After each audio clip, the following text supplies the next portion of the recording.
All right, it's Kyron, and I'm back at it again. Um, and so basically, the subject is tithes and offerings. And so let's say a man is coming in, a man is in the church, and he's working hard, and he's sitting there. He produced his proof to show you that he is um, saved according to the apostles' doctrine. And he needs a vehicle. And so basically, uh, it's the pastor's job to sit here and, like, if you go into a whole different state where, or a whole different city, a whole different church where people are wealthy, and he a poor black man, and he walk into that church where the white man is at, and he tell him, hey, I'm saved according to the apostles' doctrine. This is my proof. In my church, we're kind of a very small church, and my pastor won't be able to assist me in this righteous endeavor. And so basically, I'm coming to you, and hey, how much money you all got in the bank? Like, I need a vehicle. You know what I'm saying? So it's not like you sit there and talk to him like he a female from a weekend pastor standpoint. Like, hey, no matter what nationality, what color he is, white, black, yellow, pale, which is albino. You got the black, the white, the black people, the Cushion, or the African, the Cushion people. Then you got the white people, the European, the yellow people, the Asians, the pale people, the albinos, or the mixture thereof. So no matter if he black, white, yellow, or albino, or the mixture thereof, now you still supposed to come to that pastor and tell him, like, hey, like, how much do you all have in the bank? This is my proof I'm saved, and I need a vehicle. Can you help me put a down payment on the vehicle? And so it's up to the pastor to sit there and talk with him and make common sense out of it. And the pastor sit there, like anywhere it go, the pastor can write him some kind of check to either help him with the down payment. And then he go to a different church, and that pastor, he write a check to help him with. He tell him how much the last pastor gave him to help him. And so that's called function. Right now the church is in dysfunction. You know what I'm saying? That's basically a European mindset. That's just the way how the general European mindset. I'm not racist, you know what I'm saying? And so, like me, I don't like nobody. If you're black, you're white, you're yellow, albino, I don't like you anyways, unless you saved according to the apostles' doctrine. And so, I tend to favor, or tend to like the people that are in the organization slash street gang, which is like the growth and development. But once you get into the growth and development, which is like they known as the gangster disciples, but really it's supposed to be growth and development.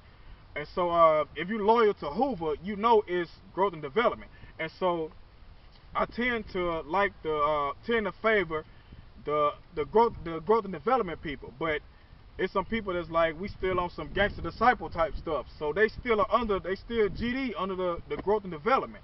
And so when you talk about the growth and development people, now you're talking about the folk nation. You just part of the growth and development faction inside of that whole nation. So inside the whole nation, you got the GDs, gangster disciples. Then you got the BDs, the black disciples.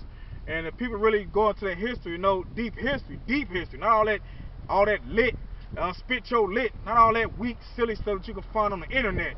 I'm talking about that deep history stuff. The Crips they under the Crip Nation, but they under the Folk Nation. And so they like the Crip Nation slash Folk Nation, if you really get deep into your history. And so basically, you might as well just say the Folk Nation people and the people that saved according to the apostles' doctrine. Those are the people that I tend to like and favor. But everybody else outside of that, I just don't like you for no reason. And so just like Jesus said he didn't like the world. And so I'm with Jesus. Like, hey, if we don't like you if you're not apostles' doctrine. But I tend to favor the people that's in the folk nation. You know what I'm saying? Because I'm not dysfunctional. And me, it seemed like it's gang related, but actually it's under growth and development, a whole different movement to grow and develop into a productive citizen.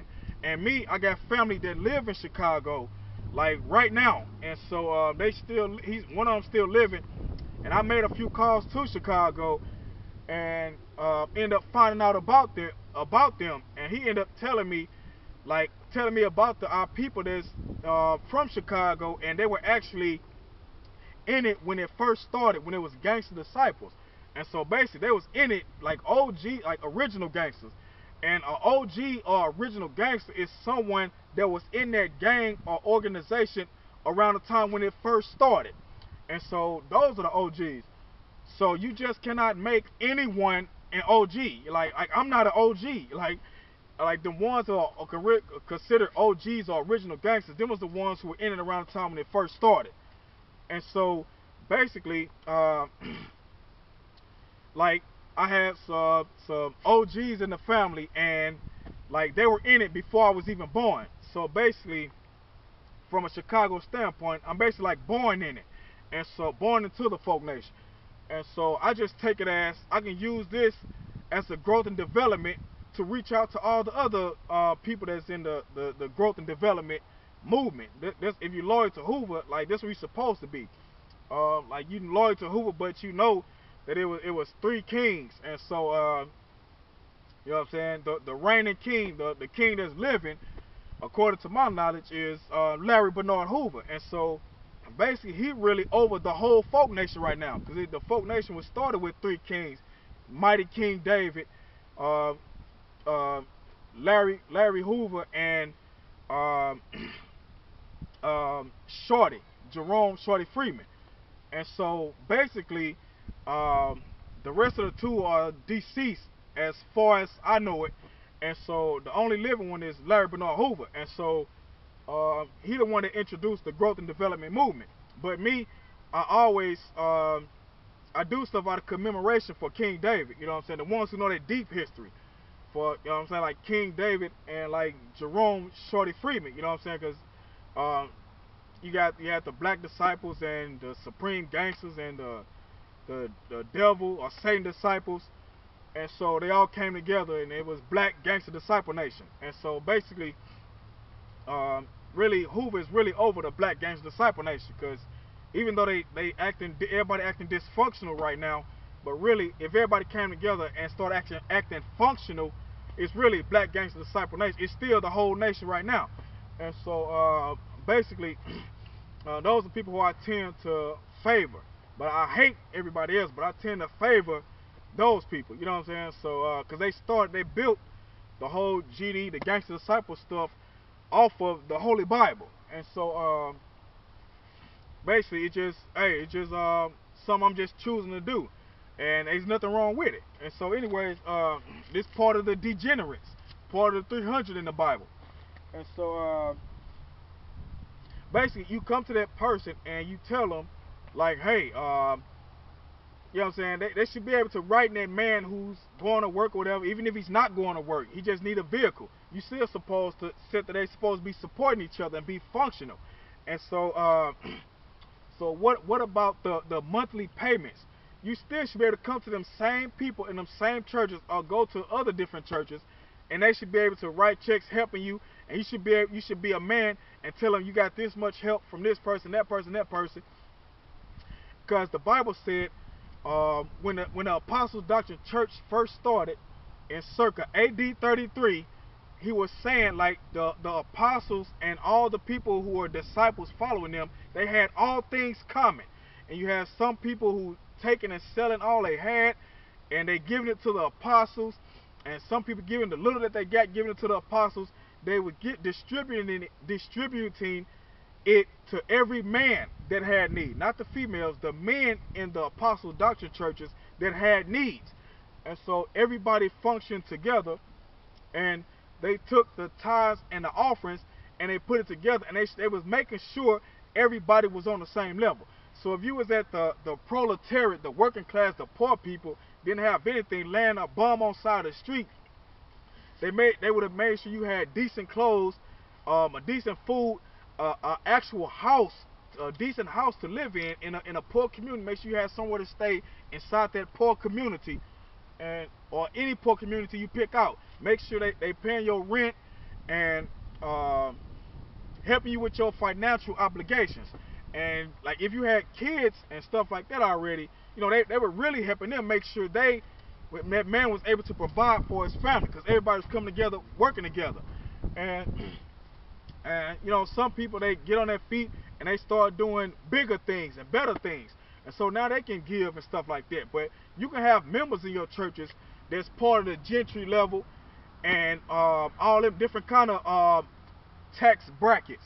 But if you have the people that into your church and it's the pastor, he's supposed to be wherever the lowest person at. That's what place he's supposed to live at, or either he's supposed to bring that low person up to where he at.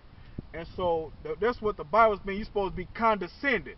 And so if you're a pastor and you live way out there in Wildwood, and your members live in St. Louis City under all this high crime, you're not supposed to be out there. If one of your male members live out in St. Louis City, where it's terrible at, Peabody's, you're not supposed to be out there in Wildwood. You're supposed to be on his level. So your house is supposed to be somewhere in this bad neighborhood. And so, or either you can take that person that's in this poverty-stricken neighborhood and raise him up there to your tax bracket, and make sure you support him. But then it's gonna be a burden on the pastor or bishop if he gotta do every male that come in there like that.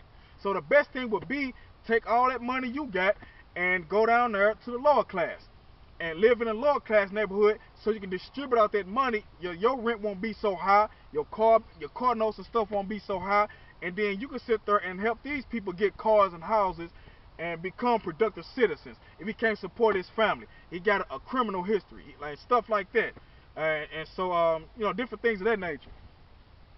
And so you're supposed to condescend or either bring them up to your level. So if you at the middle level, it's not supposed to be a male in your church that's in the lower class. And so if you in the upper class, the money bag level, it ain't supposed to be nobody in your church in the working blue collar class, and it ain't supposed to be nobody in the poor class in your church. And so that's why it's best for the pastor or the bishop to condescend, because that's who they bringing all the money to, and he's the one in charge that's supposed to distribute all this money out, so people will be able to be functional and you know, provide for their family, or provide or get ready to prepare himself for a wife and get married. And so the money is for the strangers also. That's for the people who are not saved according to apostles' doctrine. And also it includes people who are black but they got Jewish blood in them. Like me, I got like agitated Jewish blood in my body. And so a person that's like a Falasha Jew, that's like them black Ethiopian Jews. Them black people were actually Hebrew blood and with Jewish people blood. And so like them are the strangers, and the strangers are people who are not saved according to apostles' doctrine. It should be a man that could come up off the street and like he'll bomb, like in the St. Louis area or the East St. Louis area. He don't have nowhere to stay. He living in a shelter, the second chance shelter, all that crazy type stuff. And he should be able to walk into any apostles' doctrine church and be like, I'm hungry, I need some shoes, I need some kind of clothes, if I need a vehicle in order to get to a job. You don't need a vehicle to find a job, but you in a lot of cases you need transportation to get to a job and just to fill out the application or get the interview. And so I'll keep going. This concludes this video, but I should be able, like the next one, I'll just keep going as I produce video.